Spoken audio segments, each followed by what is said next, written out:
The pink box arrived on a Tuesday morning, wrapped in duct tape and left on the doorstep of Styles by Alice like a birthday present from hell. Alice Hale found it when she opened her salon at 7 a.m., nestled between yesterday's newspaper and a wilted bouquet someone had left for the boutique next door. Inside the box, wrapped in tissue paper, was a child's doll with its left arm torn off at the shoulder, blonde hair matted with something that looked like blood but smelled like ketchup. Alice held the mutilated toy in her right hand, her prosthetic left arm hanging at her side, and looked across the parking lot toward Miguel's Market and the auto repair shop, where 4 men stood watching her through the chain-link fence. One of them, Carlos, the mechanic with neck tattoos who seemed to be their unofficial leader, made a jerking motion with his hand, mimicking an amputation, and laughed loud enough for her to hear. She carried the doll inside, dropped it in the trash, and started setting up for her first appointment. Just another Tuesday in Austin, Texas, where a 29-year-old combat veteran was learning that some wars never really end. Alice had lost her arm 6 months ago in eastern Ukraine. Not to enemy fire, but to friendly artillery that had landed 200 meters short of its target. She'd been training local volunteers how to treat battlefield wounds when the 155mm shell turned her left forearm into hamburger and shrapnel. The Army surgeons at Landstuhl had done what they could, but what they could meant amputation just below the elbow and a titanium prosthetic that worked better than flesh for some things and worse for others. Before the war, she'd run the most successful independent salon in East Austin, building a clientele of young professionals and artistic types who appreciated her eye for color and her ability to listen without judging. Coming home with one arm and a drawer full of psychiatric medications had been harder than learning to fight. But she'd rebuilt her business one client at a time, adapting her techniques and investing in specialized equipment that let her work with mechanical precision her flesh hand had never possessed. The harassment had started 3 weeks after she reopened. Small things at first. Crude comments when she walked to her car, laughter when she struggled with packages, suggestions that maybe a broken soldier girl should find work that didn't require 2 hands. Then it escalated. "Miss Alice, they did it again." Carla Rodriguez was 17, a high school dropout who'd been coming to the salon every week as part of a job training program Alice ran for at-risk youth. She pointed toward the front window, where someone had spray-painted "Gringa Cripple" in uneven red letters across the glass. Alice nodded and reached for the cleaning supplies she kept behind the reception desk. This was the 4th time in 2 weeks. "Why don't you call the police?" Carla asked. "Police don't care about graffiti," Alice replied, scrubbing at the paint with acetone and paper towels. "Especially when it's just words." But it's not just words, is it? Yesterday they threw bottles at your car. Last week that guy Carlos followed you to the grocery store. Alice paused her cleaning. "How do you know about that?" "My cousin works at the market. He says they talk about you all the time. Say you came back from playing soldier and now you think you're better than everyone." "I don't think I'm better than anyone." "I know, but they do. And they're getting worse." Alice finished cleaning the window and looked across the parking lot. Carlos and his friends were working on a lowrider, taking their time with simple repairs so they could stay outside and watch her salon. When they saw her looking, one of them made an obscene gesture. "Miss Alice, maybe you should close early today. Go home. Rest." "I'm not running from anybody," Alice said quietly. "I've got Mrs. Patterson coming in for highlights at 2, and Jenny Chen needs a trim before her job interview tomorrow. People are counting on me." What she didn't tell Carla was that closing early wouldn't help. They knew where she lived too. The fire started at 3:17 a.m. on a Friday night, according to the security camera timestamp from the 7-Eleven across the street. Alice was home, 20 miles away, when her silent alarm went off and woke her from the first decent sleep she'd had in weeks. By the time the fire department arrived, Styles by Alice was a total loss. The investigators found accelerant residue and ruled it arson within hours. But the police report that came out the next week blamed faulty electrical wiring and combustible hair products improperly stored. Alice stood in the ashes of her business, using her prosthetic hand to sift through melted styling chairs and charred mirrors, looking for anything salvageable. The smell of burned chemicals and her ruined dreams hung in the morning air like incense at a funeral. Detective Ray Morales from the Austin Police Department took her statement with the enthusiasm of a man filling out tax forms. He was polite, professional, and completely uninterested in her theories about who might have set the fire. "Look, ma'am, I know this is hard, but sometimes these old commercial buildings just go up. Wiring from the 70s, chemical fumes, space heaters. It's a perfect storm. There was no space heater, and I had the electrical system inspected 6 months ago. I'm just saying, arson's hard to prove unless you've got video of someone lighting the match. Insurance will cover the loss either way." Alice looked at him for a long moment. "I took an oath to defend this country against all enemies, foreign and domestic. I didn't think I'd have to defend it from police officers who can't be bothered to do their jobs." Detective Morales closed his notebook and handed her his card. "You're upset, I understand. But sometimes shit just happens, and looking for someone to blame doesn't bring your business back." He walked away, leaving Alice standing alone in the ruins of everything she'd built twice. The call came at 6 a.m. Monday morning, waking Alice from another sleepless night in her efficiency apartment. The voice was gruff, familiar, but she couldn't place it immediately. "Alice, this is Sergeant Major Williams from Fort Hood. We need to talk." Williams had been Alice's training officer when she'd volunteered for deployment. He was the kind of NCO who'd served 30 years and forgotten more about war than most people ever learned. He was also, Alice remembered, from Austin originally. "Sergeant Major, Meet me at the Waffle House on I-35, mile marker 234, 20 minutes, and Alice, bring everything you've got on this fire." The Waffle House was nearly empty except for long-haul truckers and shift workers grabbing breakfast before heading home. Williams sat in a corner booth, still imposing at 55, wearing civilian clothes that couldn't hide his military bearing. "Tell me everything," he said without preamble. Alice told him about the harassment, the graffiti, the escalating threats. She showed him photos she'd taken of the damage, copies of police reports, the threatening notes that had been left on her car. Williams listened without interruption, his face growing darker with each detail. When she finished, he was quiet for a long moment. "You know what burns my ass about this whole situation?" he said finally. "You volunteered for a combat deployment when half the country was arguing about whether we should be there at all. You lost a limb serving alongside our allies, training people to save lives. And you come home to this." "Sergeant Major, I didn't call you to—" "I know what you called me for, or rather what you didn't call me for. You've been handling this alone because that's what we trained you to do. Handle your business, don't complain, accomplish the mission." He leaned forward. "But here's the thing, Hale. You're not alone. And some missions require more than one soldier." Tuesday morning, Alice was having coffee in her apartment when she heard the rumble of heavy vehicles outside. She looked out her window and saw something that made her think she was hallucinating from stress and sleep deprivation. A Humvee with military police markings was parked directly in front of Miguel's Market.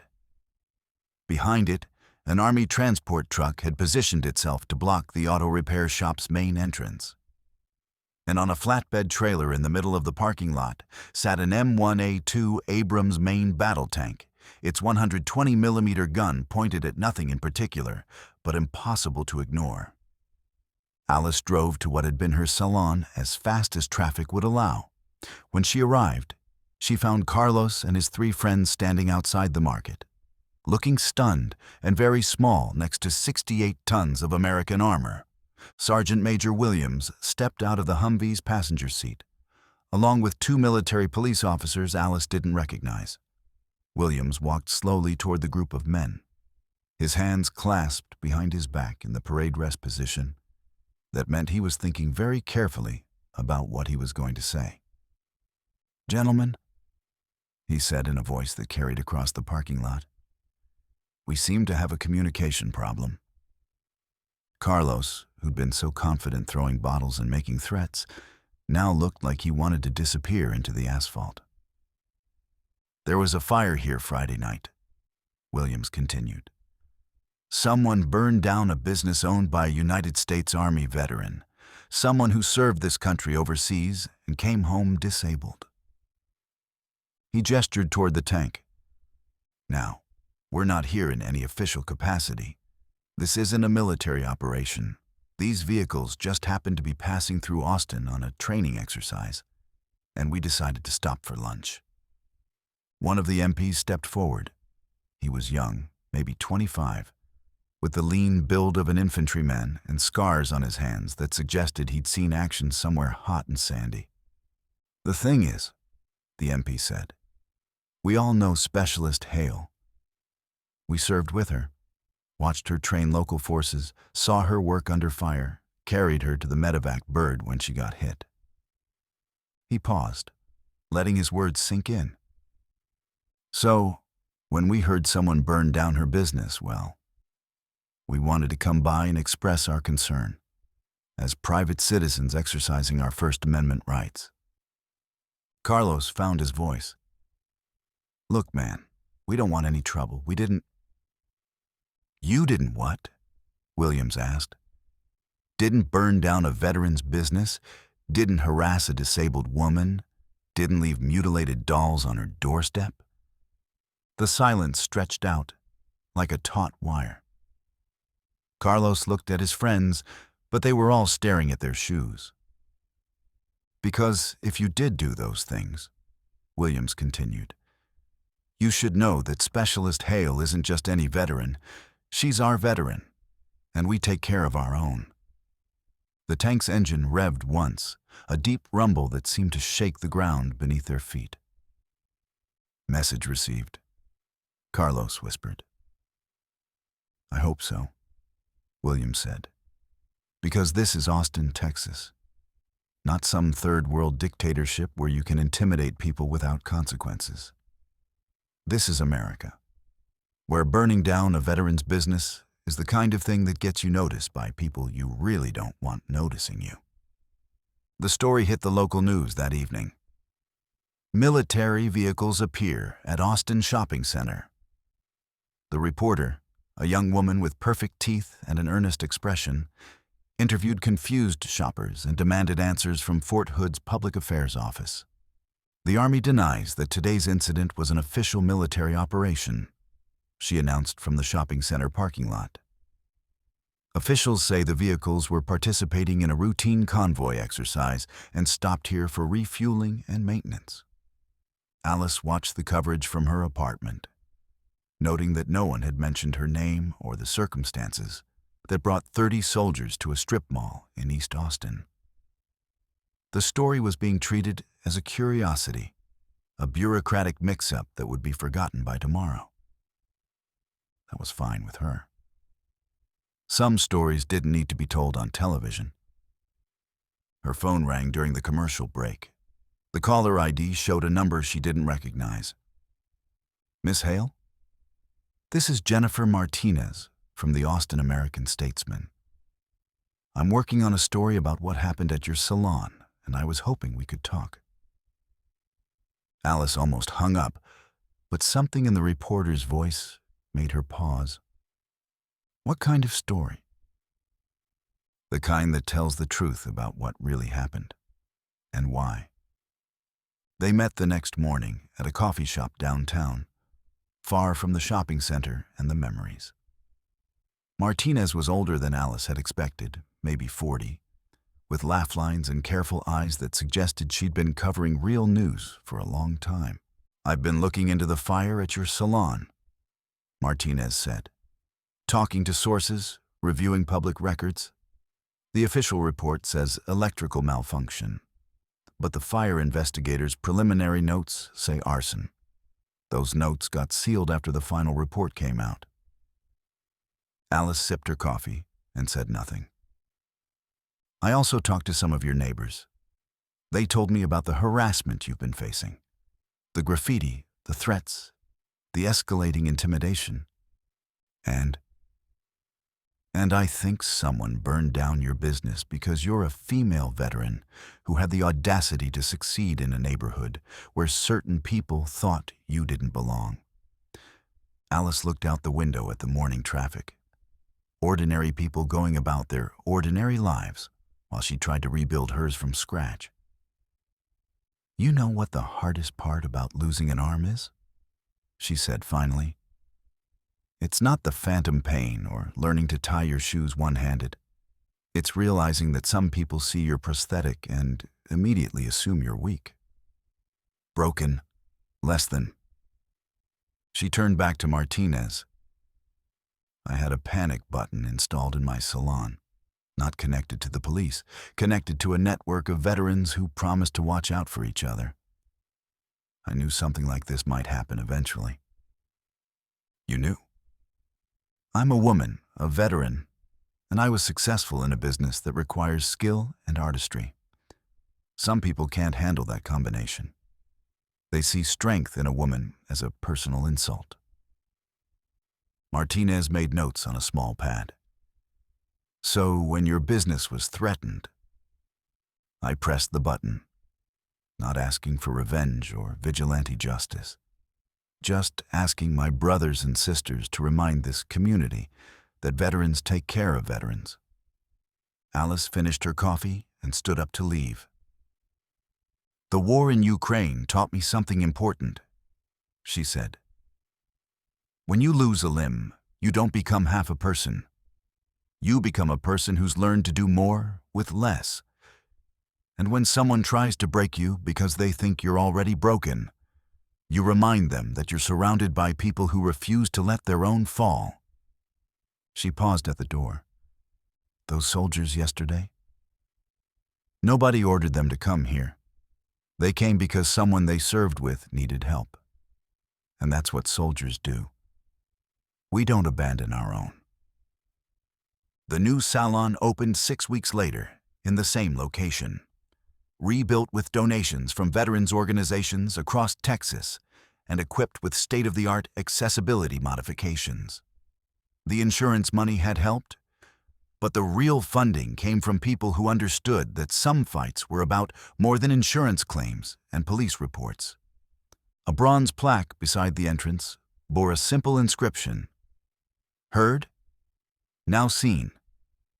Alice stood behind her station, using her prosthetic hand to section a young client's hair with mechanical precision, while her flesh hand wielded the scissors with artistry no machine could replicate.